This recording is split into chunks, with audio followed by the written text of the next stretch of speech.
I can hear what you're saying right now, just to yourself, like, because I can read minds. You're saying, I know how to lie now. Watch me go. Right? Now, here's the thing.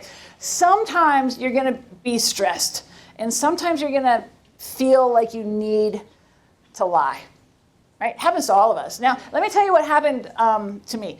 I live in Boulder, right? And we bought, me and my husband, we bought an ugly house, like the worst just about house we could find, because that's what we could afford.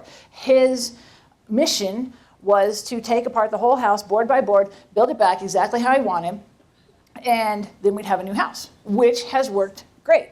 But he decided that we did not have enough storage in our house. And so he said, and he's a farm boy, right? And he will build anything, and it is beautiful. He's out from, has anybody been to Hudson? Yeah, that's where he's from, okay? It's not a lot in Hudson, right? So you learn how to be handy, right? And take care of yourself. So he builds us this magnificent barn behind our garage. And now we knew it was bigger than what the city would approve without a permit. But we thought, you know what? It's behind the garage. No one's going to care.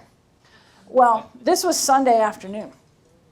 Monday morning, there's a knock at the door. It's 8 a.m. I'm still in my pajamas. Right? And it turns out our neighbors behind us cared that we had a shed that was bigger than it should be. And so there stood Stan, the friendly code enforcement guy from the city, right?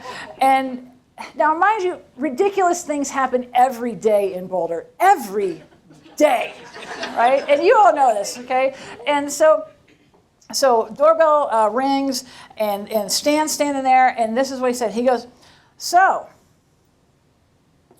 what do you got going on here?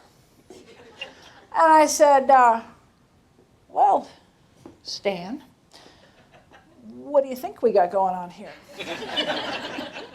And then he says, well, I don't know.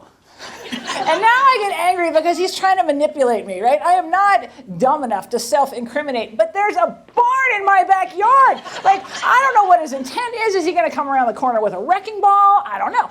And so I said, well, Stan, if you don't know, and I don't know, I guess we got nothing to talk about. All the while, I am embodying the mannerisms of a liar. Everything we've talked about, my eyes are shifting, I'm scratching, I'm fidgeting all over. And I'm telling Stan, I don't know what's going on. You can see this barn from space. It is so big. Now, the story ends with me agreeing to give Stan's card to someone who did know what was going on around there. And the story ends with us refusing to pay the $4,000 that the city wanted to keep our magnificent barn in place. So Matt took it down. He took it down, and he replaced it with this much less magnificent shed that is, it fits in the code just perfect.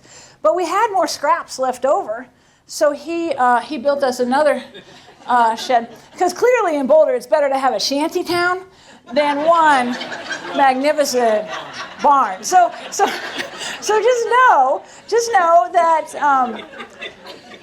when you feel forced to lie, you're not going to be able to rub it out. Okay, it's going to happen really fast. And now that you know because you'll feel this stuff, and you're going to know what you're doing, and you're just going to cross your fingers that other person hadn't been through one of my classes. Yeah, so don't. I'm a bad liar. You are too. Okay, just get used to it. The truth is way better.